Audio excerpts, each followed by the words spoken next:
Hey, so I'm here with another word today. I want to talk about spirits and why forgiveness is very much important, right? I think this applies to everyone. I think it can benefit everyone because we interact with people in relationships, at work, in our house, wherever we go. We could be among people and simply being there and just listening to what they say, or just, hearing conversations along the way. Many times we take great offense and we don't give forgiveness to others. Like, we take things very personally and refuse to give forgiveness because we believe that others offended us so greatly that we just can't let it go. I was like that once. If you would have told me something, or you would have done something, because I'm a very observant person, and it is only time that has matured me, along with finding truth in the Bible, that have matured me to the person I am, to be able to observe and be very analytical and to find very useful or practical solutions than to keep problems, or to keep unforgiveness, or to not be able to move beyond the things that happen to us, or things that we say, or things that have been said to us. So I want to let you all know that one of the important things when you are dealing with people, we like to just let ourselves loose, let our information, let our happiness, let our trust just so loosely to others, right? Without even getting to know people well. And so one of the things that stands out to me, that I have learned and which have helped me along this life's journey, is to be able to identify the spirits that are within people, the spirits that people are battling. There's a lot of spirits, and if you look at people history, sometimes you just talk to people, sometimes you get it people, and when you get it them, it feels a little bit too late, or you become friends, or you just have this co-worker that you just cannot comprehend their behavior towards you, towards others. And I mean, literally, it doesn't even have to be that they have interacted with you, but like being in their presence, and just the way they carry themselves, even alone. Why some people are so angry, why some people are so sad, so dull, so down, so malicious, even without your interaction. These are things that you can see, you can observe, and many times we judge them. Many times we judge them like, oh, she's just too miserable. And in many cultures we like to give them names, or we like to put stigma on them. But the truth is, you have to be very observant, because people are battling with spirits that they don't even realize they are battling with, right? You wonder why people commit adultery, why people can't stay faithful, why people cheat, why people steal, why people are habituous liars, why people fabricate stories, why people are just so ignorant, why people are just so mean, why people are just so abusive. You could go deeper You could go deeper into asking so many questions. We're wrong with humans. We're wrong with people. Why don't they abuse their kids? Why are you lying? Why are you having sex with animals? Why are you having sex with toys? You know? Why you can't trust? Why?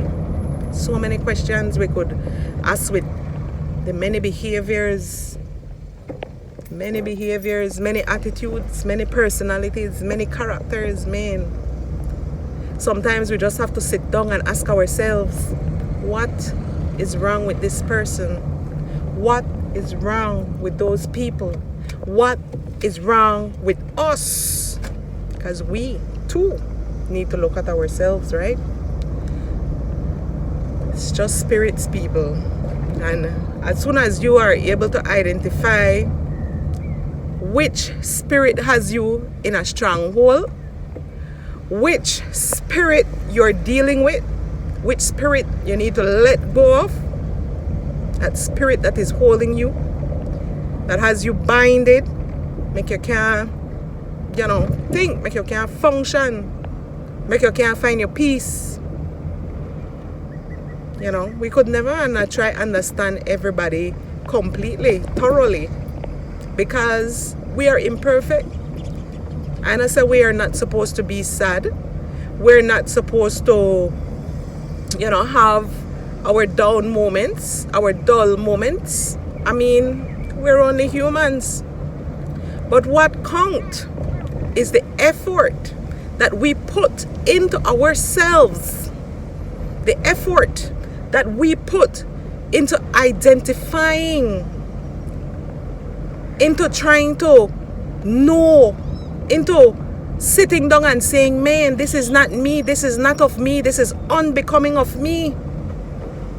Only then will there be change. Change for you.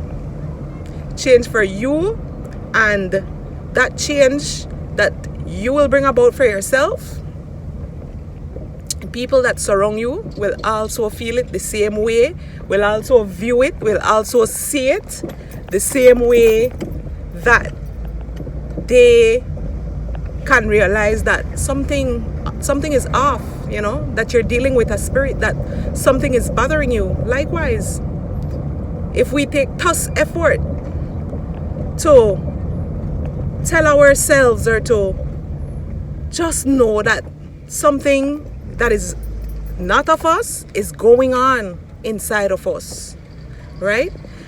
When we make that conscious effort, that conscious step to want change and to sit down and to use our own efforts, your conscious effort, to tell yourself that, you know what, this is when I went wrong, no matter how many years ago.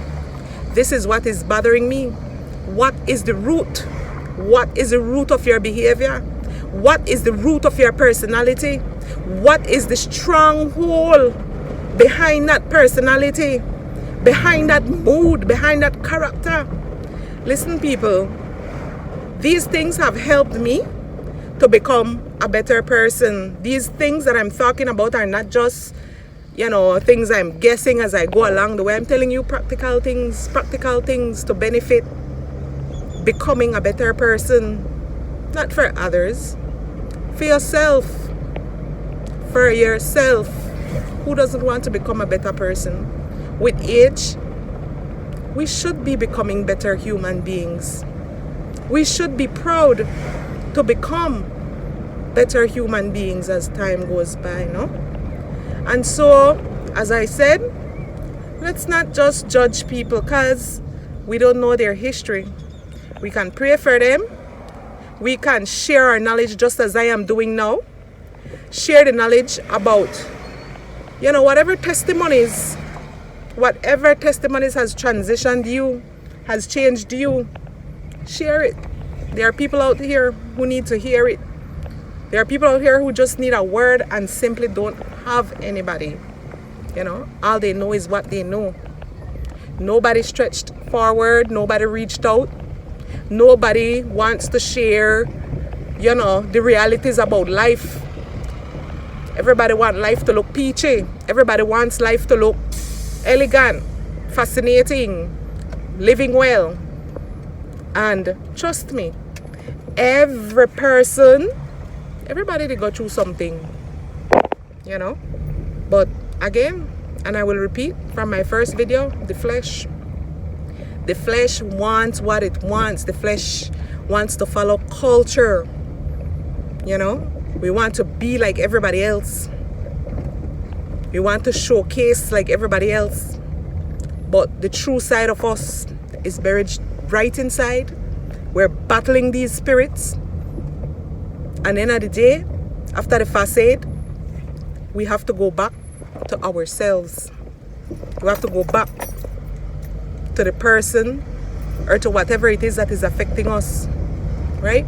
This not make no sense. That does not make any sense. That each day you are the same dirty person inside, the same hurting person inside. You have to go back to those same bad habits. Come on, man. There comes a point you must want change for yourself. And so, as I said, let's start to identify the spirits that we and people around us are battling. And we can pray for them, identify those spirits, and pray that they fall off of you. That they humble themselves to the foot of the cross. And so, I pray that this resonates with someone and that we could do a deeper inner search of what's going on with us. And I leave you with this. Take care. Have a blessed day.